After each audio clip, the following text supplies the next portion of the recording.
What's up mga ka-magic? May ituturo na naman tayong panibagong magic tricks. Isang ring na biglang aangat sa taas mga ka-magic. Skeletor or elevator parang tingnan mga ka-magic. Just watch. Pagmastang maigi ang ring mga ka-magic.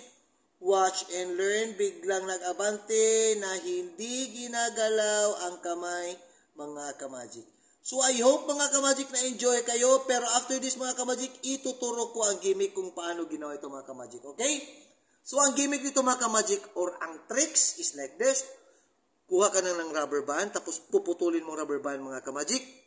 Tapos mga ka-magic, hahawakan mong rubber band hanggang dyan. Tapos, hawak ka na ng maiksi na rubber band. Tapos, itong iba mga ka-magic ay itago mo sa iyong kamay. Yan.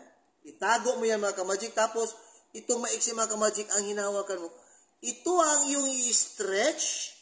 Yan, stretch mo yan mga ka-magic. Pagkatapos mga ka-magic ay unti-unti mong i-release ang rubber band para aangat ang ring. Watch, unti-unti i-release ang rubber band, aangat at aangat ang ring mga ka-magic. So ganyan lang mga ka-magic.